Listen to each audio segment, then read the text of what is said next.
tant que les États-Unis n'ont pas mis un terme à l'attitude du gouvernement rwandais en République démocratique du Congo, puisque ce sont les États-Unis qui ont soutenu Paul Kagame pour prendre le pouvoir au Rwanda et qui le laissent faire en République démocratique du Congo, tant que les États-Unis ne tapent pas du poing sur la table, eh bien, tout le monde, il n'y aura personne qui prendra, qui aura le courage politique d'affronter les Américains sur cette extermination des populations. Charles Onana, pourquoi tant de cruauté, de férocité dans cette guerre? C'est-à-dire que, on comprend très bien les intérêts, ça on a bien compris pourquoi ils font ça pour le sous-sol, le minerai, les minerais, et que ce soit l'or, le diamant, le coltan et cobalt et autres.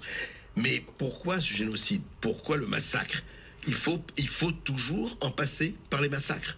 Pourquoi? Ou les viols, ou tout cela? Alors, c'est véritablement une question importante. Pourquoi? Parce que cette question-là, elle ramène à la nature des gens qui arrivent au pouvoir. Et lorsque Kagame est arrivé au pouvoir avec ce bain de sang effroyable et ces génocides au Rwanda, eh bien, les gens l'ont encensé, le monde entier l'a encensé, alors qu'en fait, M. Kagame a été, avec son armée, auteur des crimes atroces. Moi, j'ai rencontré le procureur Carla Del Ponte dans son bureau en 2005 à La Haye, qui m'a dit que lorsque elle avait diligenté des enquêtes, son bureau avait diligenté des enquêtes sur le terrain, et ils ont identifié au moins 6 fosses communes qui relevaient de la responsabilité des troupes de Paul Kagame. Et elle est allée au Rwanda rencontrer Paul Kagame qui lui a dit « Vous n'êtes pas venu au tribunal pénal international pour mettre des Tutsis en cause ».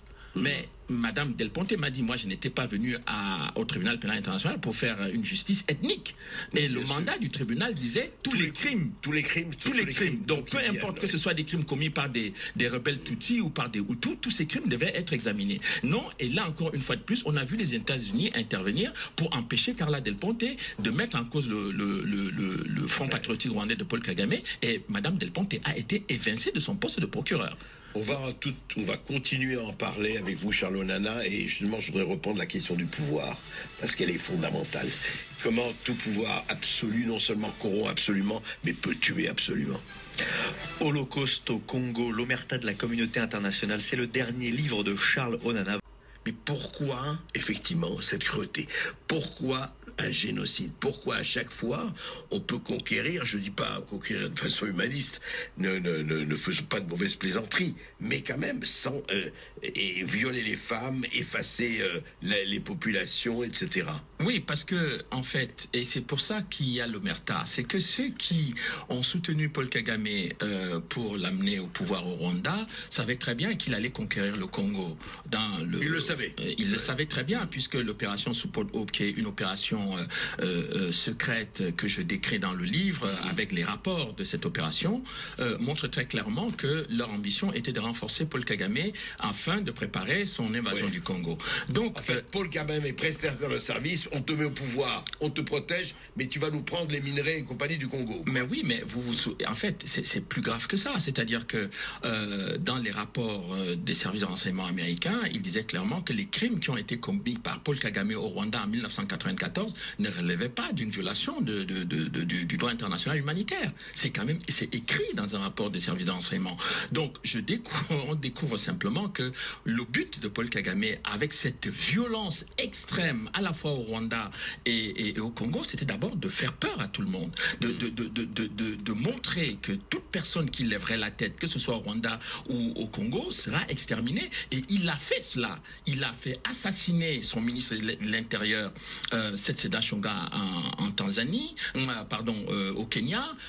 Des officiers qui ont travaillé avec lui pour prendre le pouvoir ont été assassinés, exterminés. Il sème une terreur terrible. Et puis, pour le Congo, c'est tout simplement de faire partir toutes les populations qui se situent donc dans la région minière où tous ces minerais sont extraits. Eh bien, à partir de ce moment-là, on va faire venir d'autres populations. On les remplace par des Rwandais ou voilà. des Ougandais. La théorie du grand remplacement est déjà en cours au Congo. Et ça, c'est d'une gravité extrême qu'on ne comprend pas pourquoi en Occident... Vous dites la théorie du grand remplacement est en cours actuellement. Mais elle est en train d'être exécutée. On a vu le président Macron aller à Kigali comme le président Nicolas Sarkozy, faire des génuflexions devant un criminel de guerre comme Kagame. Et considérer même, d'ailleurs, aller, disons, s'excuser de l'attitude qui aurait été celle de la France en 1994, mais une attitude qui n'a jamais été décrite très clairement ni très précisément. Non, mais comme vous dites, il ne faut pas oublier qu'il y a eu un génocide des Hutus contre les Tutsis au Rwanda en 93, mais il ne faut pas oublier le reste. C'est-à-dire, ça ne doit pas exonérer. Non, mais c'est même pire que ça. C'est que les Congolais n'ont jamais été mêlés aux histoires du Rwanda. Et donc, on ne peut pas comprendre pourquoi les Congolais sont victimes d'une extermination aussi massive de leur population sur leur sol, et d'un viol de plus d'un demi-million de femmes congolaises sur leur territoire, alors qu'ils ne sont jamais mêlés aux histoires du Rwanda. Il n'y était pas. Moi, j'ai toujours considéré le Rwanda de Kagame comme un sous-traitant non reconnu, n'est-ce pas, des multinationales, très bien rémunérés, et donc qui font un service, je dirais de façon discrète. Bon, pour les élites, et pour les élites, c'est évident que c'est un problème essentiel, puisque en fait, il y a deux catégories d'élites en Afrique aujourd'hui. Vous avez des gens extrêmement brillants qui ont fait de très belles études, comme disait monsieur, que ce soit aux États-Unis, à Londres, en France, etc.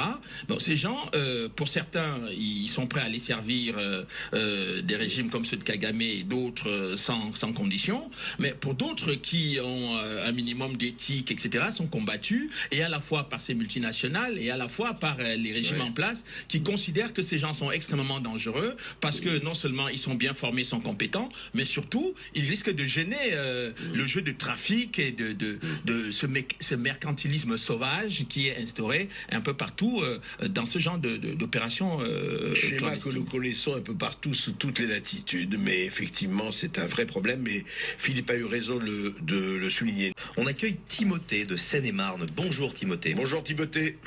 Bonjour, M. Berkoff. Bonjour, M. Charles Onana. Je suis très content de passer dans l'émission. En fait, je voulais revenir sur la question que M.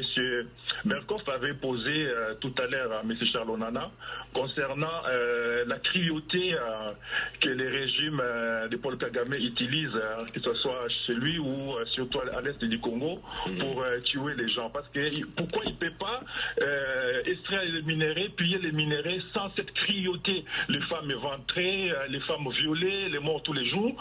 Pourquoi cette cruauté? En fait, dans la mesure où on a compris que ce sont les régimes américains qui permettent à Paul Kagame de bénéficier de cela, mais c'est pas suffisant parce qu'en fait, il y a une époque où Barack Obama, il avait quand même tapé le poing sur la table contre les régimes de Paul Kagame, de le demander d'arrêter, et ça s'est calmé. Ça s'était calmé. Alors pourquoi cette fois-ci on ne peut pas utiliser le même mécanisme pour que les régimes actuels, qui sont toujours les démocrates, pour que les régimes actuels arrêtent? Parce que comme on le sait, ça fait plus de 20 ans que les gens meurent presque tous les jours. Nations Unies a commencé à compter les morts jusqu'à ce qu'ils se sont fatigués parce qu'il n'y avait pas de suite. Il suffit seulement de suivre les archives de l'ONU, de l'ONU, tous les messages qu'ils envoient. Oui, tout à fait, Timothée. Charles Onana en parle et encore une fois, lisez son livre. Il y a énormément de rapports tout à fait passionnants. Alors, Charles Onana, effectivement, j'avais commencé à vous poser la question et Timothée l'a comblé. Et alors, vous avez d'ailleurs répondu, encore une fois, il dit il faut semer la peur pour remplacer les populations qui fuient par d'autres populations. Mais d'un autre côté, alors que ce que dit Timothée, Barack Obama aurait à un moment donné tapé du poing sur la table, ça se serait calmé. Est-ce qu'effectivement, il n'y aurait pas, avec une réaction plus forte des Américains, est-ce qu'il y aurait, on pourrait calmer au moins les choses? Alors, Barack Obama avait dénoncé, mais c'était un démocrate. Et il y avait les soutiens démocrates de l'époque de Clinton au sein du gouvernement Obama, donc ça n'a pas vraiment changé. Et l'inquiétude est réellement venue lorsque M. Trump est arrivé au pouvoir aux États-Unis. Et là, effectivement, il ne voulait pas entendre parler des affaires des Clinton. Et ça a tellement inquiété Kagame qu'à un moment donné, il a commencé à faire profil bas. Donc, Le problème... Trump, il s'est dit Trump va changer de politique. Mais bien entendu, et donc ils étaient tous inquiets, mais sauf que comme Trump a été battu aux élections, eh bien les soutiens de Kagame sont revenus à la Maison Blanche, notamment avec Susan Rice, qui était l'un des soutiens, je dirais, les plus fanatiques de Kagame en 94. Donc il est évident que tant que la politique n'a pas changé aux États-Unis, Kagame a de beaux jours devant lui.